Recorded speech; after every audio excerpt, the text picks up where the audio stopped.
Ladies and gentlemen, welcome to season 4 of Encounter. Today we have a very special guest. We have Srada Manna with us in the studios of the MBC. Srada, a very warm welcome to you. Thank you, Roshan. And allow me to present you. You are a specialist in couples counseling, but Srada is also very well versed in the field of mindfulness. Srada, you were last on Encounter over 2.5 years, and we spoke about communication between couples. Yes. But you have really specialized in the field over the last 2.5 years, and many people have come to see you. You have also developed new techniques that are very helpful to couples nowadays. The first question that I want to ask you is, couples nowadays, when we look at figures and stats, there are more divorces than weddings, not only in Mauritius, but around the world. And I personally think that one of the main reasons is a lack of communication, or could be pressure of society, compatibility. What have been your findings over couples working out or not working out over the past years, or even more recently with COVID? Over the last 6 months, I've had a lot of couples seeking for counseling because I think people realize that there's a way that they can get help. And that's what we do, right? Couple counselors have learned how to deal with couples and how to help them practice, new behaviors in between the sessions so that their lives become easier and happier. Is it a fact that seeking advice for couples is taboo in Mauritius? Maybe many people don't know about couples counseling existing here in Mauritius, but I think the more we are talking about it, people try to get help. And like you mentioned advice, it's less of advice, it's more of encounters, like we would say, between the couple where they would sit like we are sitting here, a little bit closer, and then they would talk about themes that they want to discuss. Because in normal conversation, people just bring everything that is annoying them in their couple. They just bring everything to the table, and that's too much. And then effective communication is more towards, let me talk in themes. So both people learn to talk in themes, and they address the issue in a simpler way that is more digestible for the men, I would say. For the men? Yes, because for females, we have like one story in our brain where everything that doesn't work is just stored there.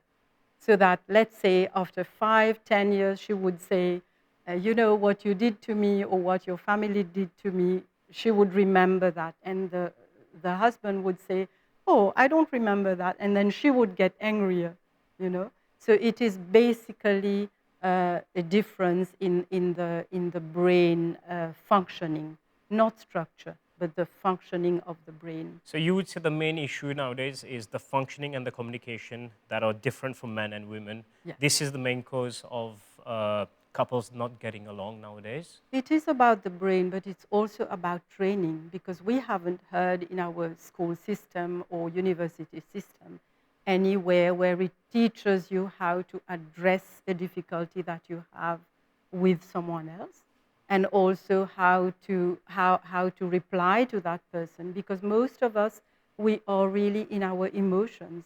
When we get angry, we get aroused, and that's when we speak, which is a wrong thing, because when I'm angry and I'm aroused, then not nice words would come out of my mouth. It hurts the feeling of the woman that the husband does not remember. Yeah, But how do you reconcile this? So one of the things that we teach in couples therapy is about the difference between male and female brains. So when women understand how the male brain works and the male understands how the female brain works, then they become more accepting of each other. It's not you or me, but it's the structure of our brains and the socialization. Srada, I'll invite you to watch this small video, and I will invite the viewers also. Let's have a look.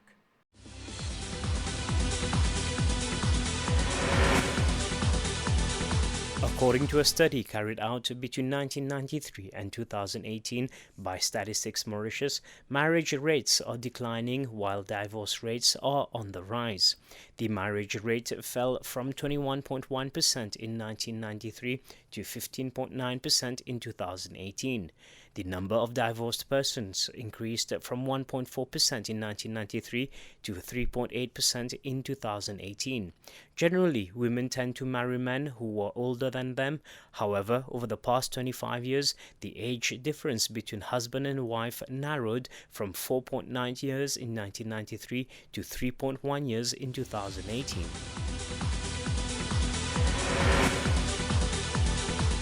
Welcome back. Srada, you mentioned earlier that you encourage your couples to work on themes. Can you share with us a few of the techniques that you encourage couples to practice so that they can become more understanding and open to one another?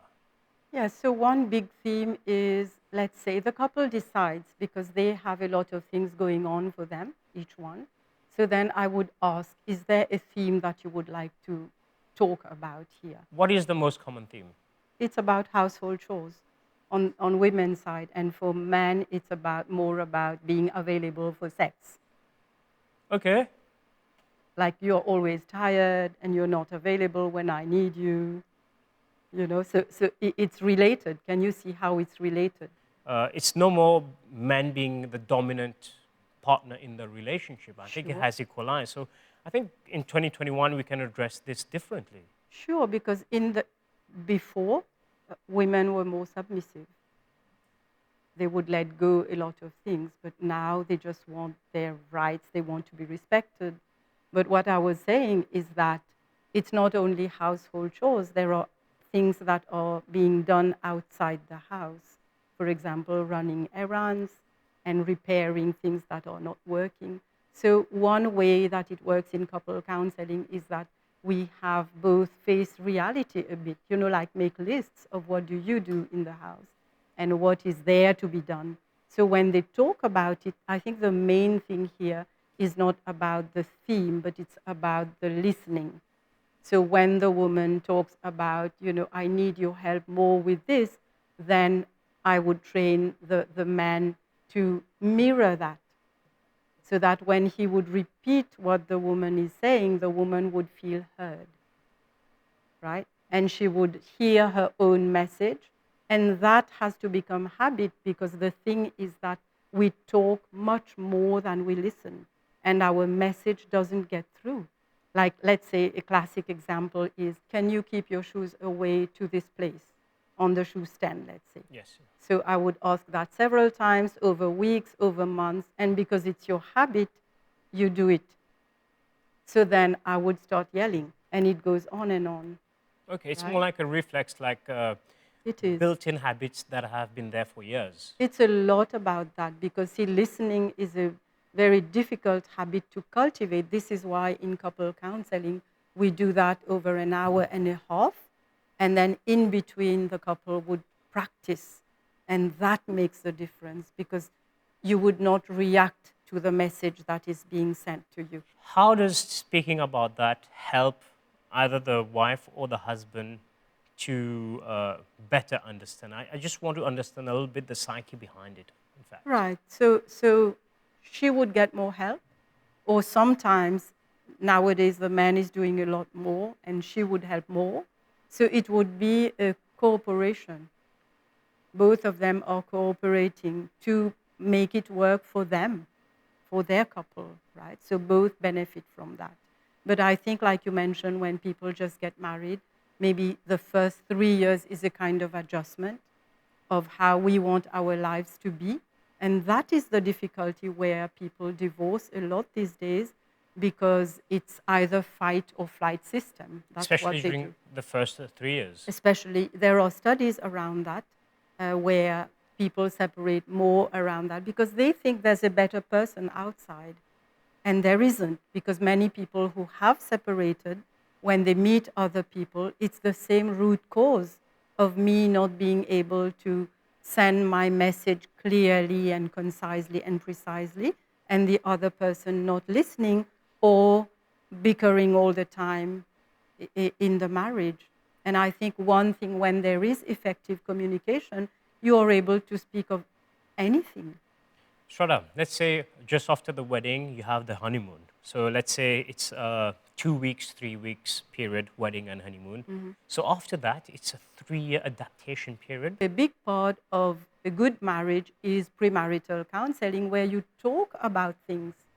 You talk about, hey, what do you do when you wake up?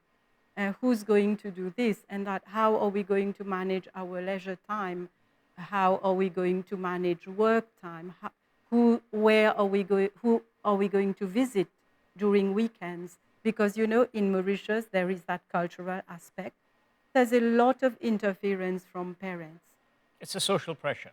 It's a big social pressure that the new couple is not able to handle because they are themselves adjusting to a new life. So you would say that there's a massive lack of counseling alongside love leading to marriage that is missing. I think there is, because see, when our kids don't behave well, we don't divorce. When our parents are not good to us, we don't divorce, but we divorce the husband and the wife. Couples lack counseling before a wedding. It's not all love and then honeymoon. And also becoming aware of what are the responsibilities that are expected from them, but from one another going forward. So I invite you to watch the next video.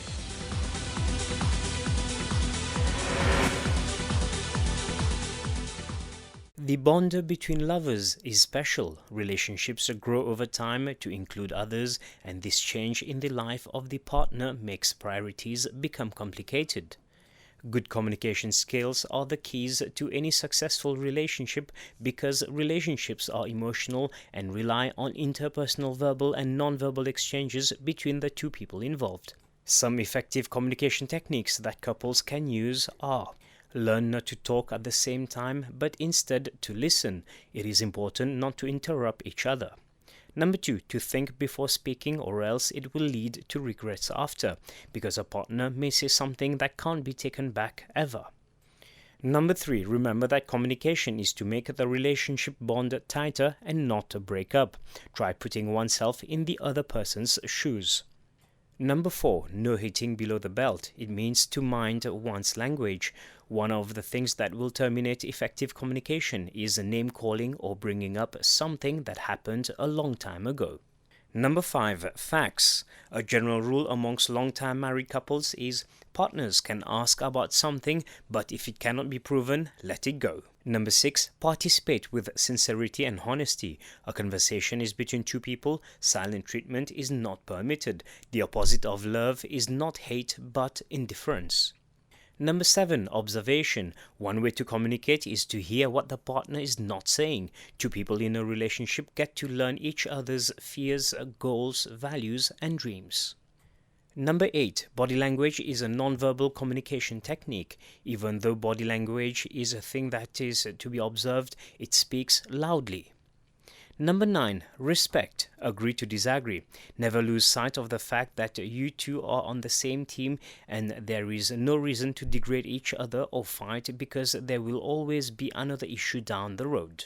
Number 10, witnesses or third-party intervention. Many couples seek counseling, a trusted friend or a family member to play a neutral party in an important decision. This is not a bad idea. A third person may bring a different perspective to the situation.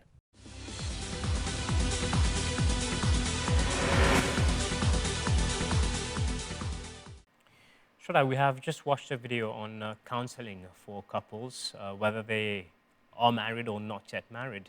The couples that come to see you in Mauritius, do you also do that homework again with them? Does it help? I think one thing is that they haven't thought about what the issue is because they think it's the person. There are two persons, it's you. It's not me. Very often it's not me, it's you. And each one thinks the same thing. But here they come to realize that they are not communicating in the right way. And also they're letting the emotions come in between. Like I mentioned before, if I'm angry, then of course I'm going to say abusive words to you. And that wound stays and that creates distance between the couple. So instead of coming together after marriage, they are already the little things that happen in life, they start distancing, right? So that is what happens. But when we talk of premarital counseling, you don't have the facts yet, because in Mauritius, not many people live together. They don't cohabit before marriage, right? So when they come after marriage, they have the facts. You know, how do you behave when you wake up? What is it you expect from me? And whether your mother is going to send curries upstairs, you know, where we're going to live, how our finance is going to be. So there's a lot more themes than what we talked about household chores. It's a lot about finance, like I said, leisure.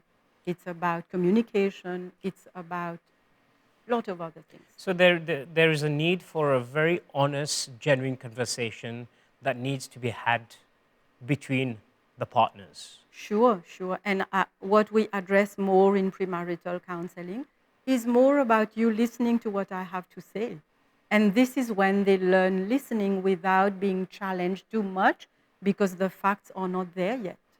You know, they talk about themselves. What is it I expect? It's like giving thought to how our life is going to be when we start living together. Because what they know about each other is more like their best selves. They're going out well dressed, they're going out to restaurants. That's not life, right? It's part of life. Uh, to those couples who are facing difficulties, uh, what advice would you give to them to help them? I like my motto is there is a way. So why don't we find that way? Because see, when we learn a new language or we ride a bike, we stumble, we fall, we rise, we continue. But for marriage, what we do is when it doesn't work, we try without new tools, and it doesn't work because we are not bringing new behaviors. So I would like people to try what it's all about. Like, when I'm thinking of this, can you imagine a doctor not having the tools he needs and doing surgery?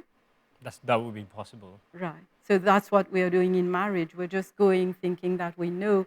And what is playing during that marriage is just all the behaviors and patterns that we have learned from our families of origin.